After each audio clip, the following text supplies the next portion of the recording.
Salut, moi c'est Charlène et si tu es nouveau ou nouvelle sur cette chaîne, laisse-moi me présenter en quelques mots. Je suis devenue professeure de FLE en ligne en 2018, à la fin des années 2018 et maintenant j'accompagne les professeurs qui veulent se lancer eux-mêmes en ligne en tant qu'indépendants en leur proposant une formation qui s'appelle l'école des profs. Dans cette vidéo, je vais te donner 10 avantages pour te lancer en tant que prof en ligne, en tant que prof de langue. Ça peut être le FLE, ça peut être l'espagnol, l'anglais, l'arabe, l'allemand, le japonais, vraiment toutes sortes de langues. Si tu as envie de te lancer à ton compte et arrêter de travailler pour des structures, arrêter de travailler pour des écoles, arrêter de travailler tout simplement pour quelqu'un et devenir vraiment complètement libre, cette vidéo est faite pour toi. Donc dans cette vidéo, je vais te donner 10 principaux avantages à devenir professeur de FLE en ligne à ton compte. Donc quelle originalité, n'est-ce pas? Parce que forcément c'est quelque chose que j'ai fait moi, c'est quelque chose que j'ai réussi à faire en quelques mois et c'est pour ça que maintenant j'accompagne les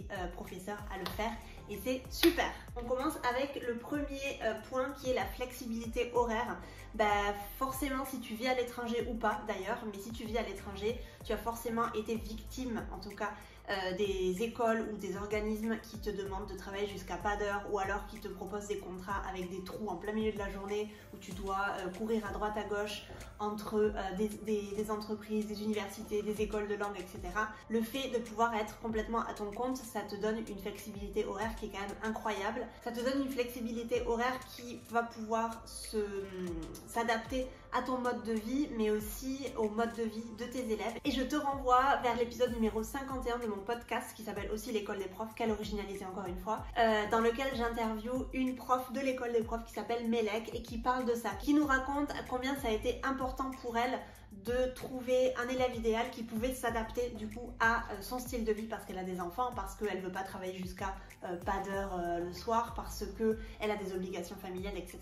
Donc le fait de pouvoir être complètement libre et de pouvoir être prof en ligne te donne une flexibilité horaire qui n'est pas à négliger et je te le promets. Le deuxième avantage, ce serait le travail en ligne, donc le travail à distance, pouvoir être où tu veux, dans n'importe quel endroit au monde, tant que bien sûr tu as une bonne connexion internet, parce qu'on ne veut pas du tout de mauvaise connexion, parce qu'on ne veut pas non plus que les cours soient l'enfer sur terre et que nos élèves arrêtent les cours avec nous, simplement parce qu'on n'a pas une bonne connexion.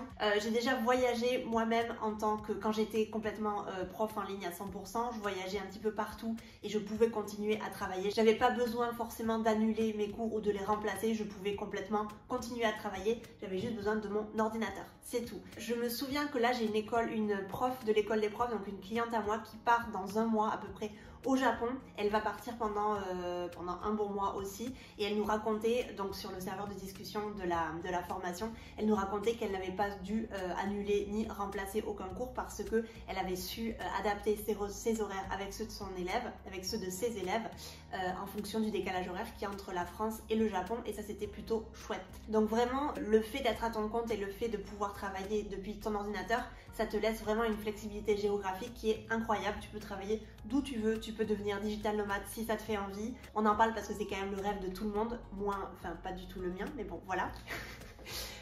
Du coup voilà, tu peux travailler n'importe où, tu peux travailler, si même tu as du décalage horaire, tu peux vraiment t'adapter avec ça et il n'y a pas de souci avec ça. Le troisième avantage pour moi, ce serait l'élargissement de ton public, c'est-à-dire que tu ne seras plus contraint à travailler avec le public de ta ville parce que il y a genre 10 ans, quand les cours en ligne n'étaient pas du tout démocratisés comme maintenant, les seules personnes à qui on avait vraiment accès, c'était les personnes qui étaient dans notre ville. Et moi aussi j'ai fait l'erreur quand je me suis lancée il y a 5 ans maintenant, de me dire en fait je vis à Barcelone pour info et de me dire en fait moi je vais enseigner à des Barcelonais, je vais enseigner à des Espagnols alors qu'en fait j'avais tout le monde devant moi, j'avais le monde entier devant moi, j'avais juste à utiliser mon ordinateur et pouvoir trouver n'importe quel élève du monde entier. Donc le troisième avantage, je trouve que c'est quand même un avantage très très cool parce que il y a souvent des profs qui me disent ouais mais moi je vis dans un pays où le coût de la vie est assez bas et du coup j'ai pas envie forcément de me fermer des portes et j'ai envie de m'adresser à un autre public. Super, on a internet, on a un téléphone, on a un ordinateur, on peut s'adresser vraiment à tout le monde et on peut peut-être aller chercher des élèves qui vivent dans un pays dont le coût de vie est un peu plus élevé. Le coût de la vie, pardon, est un peu plus élevé et voilà, et ça solutionne tous nos problèmes. Le bon point aussi du numéro 3, c'est qu'on a vraiment accès à des cultures très très variées, très très différentes. On peut être en contact avec des personnes de cultures et de langues différentes. Donc si par exemple, moi qui habite à Barcelone, je suis française, je donne des cours de français, mais je veux m'adresser qu'à des Japonais, ben, je peux tout à fait commencer ma recherche et donner des cours à des Japonais. J'ai plus aucun blocage, j'ai plus aucun mur. Maintenant, c'est vrai que grâce à Internet, tout s'est globalisé et je peux donner des cours à n'importe qui. Les élèves de mon école en ligne sont du monde entier. On a des Grecs, on a des Russes, on a des Japonais, on a des Chinois, on a des Espagnols, on a des Allemands, des Anglais, des Américains. On a vraiment des personnes du monde entier. Et même moi, à l'intérieur de la formation de l'école des profs, j'ai des profs de FLE et des profs d'autres langues qui vivent vraiment dans tout le monde. On a, on va dire, une moitié de personnes, de profs qui vivent en France, mais une autre moitié qui vivent à l'étranger. Et c'est ça qui est trop chouette, c'est que maintenant tout est global et on a vraiment la porte ouverte vers le monde. C'est un peu philosophique ce que je viens de dire, mais ouais. Le quatrième avantage, pardon, c'est la possibilité de travailler, ça revient un petit peu dans le troisième avantage, la possibilité de travailler vraiment avec des niveaux complètement variés, de débutant à avancé, selon bien évidemment ton élève idéal. Hein. Si tu as choisi un niveau particulier, bon, ça ne te concerne peut-être pas, mais ça permet, je trouve, moi, d'acquérir en tout cas une expérience hyper diversifiée, une expérience hyper riche quand on est en contact avec des niveaux comme ça. Et encore une fois, grâce à Internet, en fait, on peut vraiment avoir accès, on a vraiment la possibilité de s'adresser à tout type d'apprenants et ça, c'est génial. Le cinquième avantage, je dirais que c'est l'utilisation des ressources numériques et vraiment plutôt l'utilisation de tes propres ressources parce que tu le sais, quand tu travailles dans des structures, dans des écoles, dans des entreprises, souvent on a un peu le programme qui nous est imposé et ça c'est vraiment relou pour les profs qui par exemple ont envie d'être un peu plus créatifs ou qui sont par exemple devant une classe où il y a des élèves qui veulent être un peu plus créatifs ou qui ont besoin d'être un peu plus créatifs pour apprendre une langue. Donc le fait de pouvoir avoir vraiment complètement une grande liberté sur la façon dont tu vas travailler et le style de ressources que tu vas utiliser, pour moi en tout cas ça fait partie de la liberté pédagogique et c'est quelque chose qui n'est pas du tout à négliger. Tu peux utiliser toutes les ressources, tous les documents que tu as envie d'utiliser sur Internet. Si ça colle avec ton élève idéal et que toi tu es ok avec ce genre de format et que tu sais l'utiliser, bien évidemment, ben je trouve que c'est génial.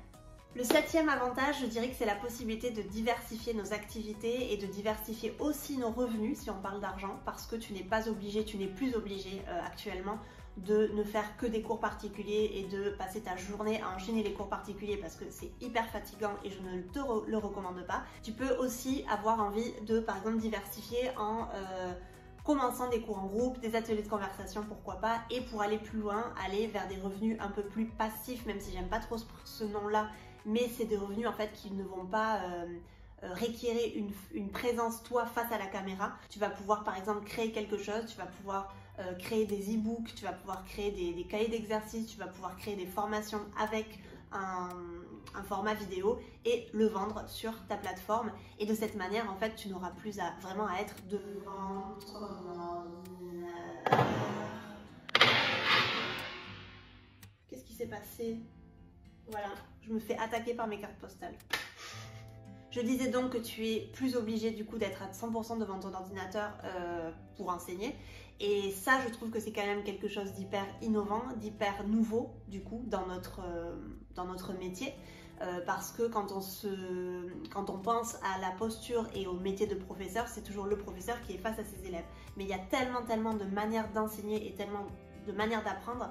Il y a aussi tellement d'apprenants qui sont différents et qui veulent apprendre d'une manière ou d'une autre, qu'on peut aussi diversifier nos activités et du coup nos revenus en faisant autre chose que simplement être face à notre ordinateur. Et ça c'est super parce que si tu travaillais pour quelqu'un, tu n'aurais pas cette opportunité-là. L'avantage numéro 8, c'est les économies financières parce que tu n'as plus à payer par exemple tes transports en commun quand tu veux aller dans l'école dans laquelle tu travailles, dans l'entreprise dans laquelle tu travailles. Donc tu fais des économies financières en termes de transport. Alors oui, je sais, tu vas me dire ouais mais j'économise pas dans tous les programmes type Zoom, les ressources numériques, etc. Oui, ok, je suis d'accord, mais il y a quand même une grosse partie d'économie dans les transports. Je me souviens, moi, quand j'étais indépendante, mais que je ne donnais pas encore trop de cours en ligne, je donnais que des cours en présentiel ici à Barcelone, j'étais toute la journée avec mon sac à dos à être d'un bout à l'autre de la ville et de passer ma journée dans le métro et dans le bus, et c'était vraiment chiant parce que personne ne payait pour mes transports, c'était moi qui me payais les miens. Alors bien évidemment c'est pas hyper cher à Barcelone, mais si par exemple j'imagine que, je sais pas, t'habites à Paris ou un truc comme ça, c'est quand même un truc intéressant à faire, à mettre en place. Si tu travailles en ligne, tu n'as plus d'argent à dépenser dans les transports, mais tu vas aussi gagner en temps parce que tu pourras, si tu as envie, enchaîner les cours. Par exemple, je sais pas, tu as 4 cours dans la journée et tu veux te laisser une demi-heure entre chaque cours, ben, tu as quand même l'opportunité de gagner pas mal de temps, je trouve. Et tant qu'on est à parler d'argent, c'est aussi la meilleure manière pour fixer tes propres tarifs. Là aussi, ça dépendra de beaucoup de choses. Je peux pas te dire, il y a beaucoup de profs qui me disent est-ce que je devrais demander ce tarif, etc. Je ne peux pas donner la réponse à ce genre de questions parce que ça dépendra de beaucoup de choses, de ton élève idéal, de tes charges fixes et variables chaque mois, de ton style de vie, d'où tu habites, etc., etc. Ça dépendra vraiment d'énormément de choses, mais dans le 8e avantage, c'est vraiment le fait de pouvoir fixer tes propres tarifs, qui pour moi est le plus intéressant parce que tu le sais, quand tu travailles dans une structure, dans une école, dans une entreprise, le tarif est déjà fixé et c'est très difficile, nous, en tant qu'indépendants, de pouvoir négocier ce genre de tarif-là. Moi, je me souviens, quand j'étais professeur freelance ici à Barcelone au tout début, je donnais aussi des cours dans des entreprises et les tarifs étaient assez bas. J'adorais mon métier, j'adorais mes cours, j'adorais vraiment tout ce que je faisais, mais ça me frustrait beaucoup de ne pas pouvoir avoir un peu plus d'argent parce que je sais que je mettais énormément de passion et je mettais vraiment tout mon cœur pour la préparation de ces cours, et j'étais un petit peu frustrée de ne recevoir que X euros, alors que je savais qu'en ligne je pouvais gagner peut-être 20 euros de plus sur une heure. Donc voilà. Le 8e avantage, c'est l'économie financière, mais aussi le fait de pouvoir fixer ton propre tarif et de pouvoir du coup décider avec qui ou pas travailler. Le 9e avantage, c'est une évolution de carrière, je dirais, parce que par exemple, on va prendre mon cas. Moi, je me suis lancée en tant que prof indépendante il y a déjà bientôt 5 ans. J'ai toujours été professeure, donc si tu peux aller voir ma vidéo sur mon parcours, je te le mets dans le petit i. J'ai toujours été professeure un petit peu partout et c'est quelque chose qui était vraiment en moi, et maintenant tu vois, je n'enseigne pratiquement plus. Je crois que j'ai 2 heures de cours dans la semaine, mais ça me va tout à fait parfaitement parce que maintenant mon temps en fait c'est vraiment consacré à l'école des profs, donc à ma formation qui accompagne les profs qui veulent devenir indépendants, au marketing, à la communication, tout ça. Je me suis vraiment découvert une vraie passion pour la formation de profs. Donc du coup, j'ai su évoluer. Je suis passée de professeur à formatrice de prof. Et toi aussi, tu peux le faire. Tu peux vraiment évoluer de manière totalement différente. Tu peux vouloir accompagner d'autres personnes. Tu peux aussi vouloir, par exemple, faire des contenus pour les profs.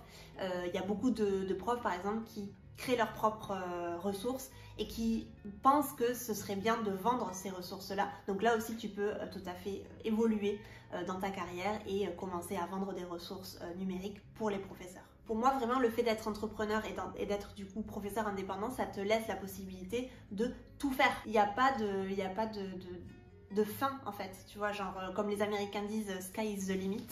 Mais pour moi, c'est un peu vrai finalement parce que j'ai l'impression que tout peut être fait. Et tu peux juste suivre, tu as juste à suivre finalement ta créativité et tes idées et le mettre en place, et voilà.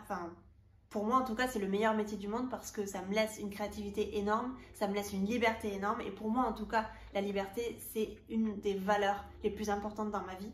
Donc je ne me voyais pas en fait continuer à travailler pour des structures toute ma vie parce que ça me frustrait au plus haut point.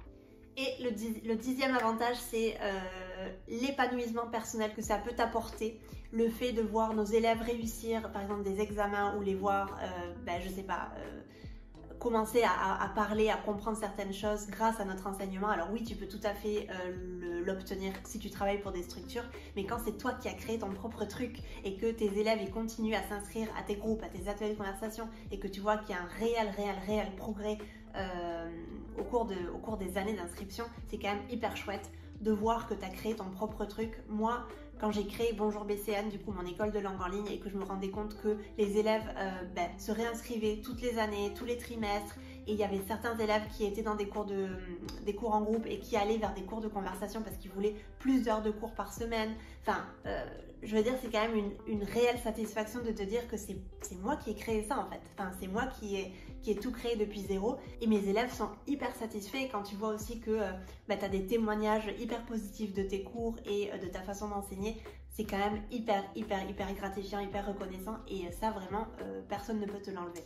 J'espère que cette vidéo t'a plu et j'espère que ça a pu un petit peu te convaincre de te lancer en tant que prof en ligne, parce que vraiment c'est une super aventure. N'écoute pas les gens qui te disent que le FLE c'est précaire, qu'on peut pas en vivre, etc.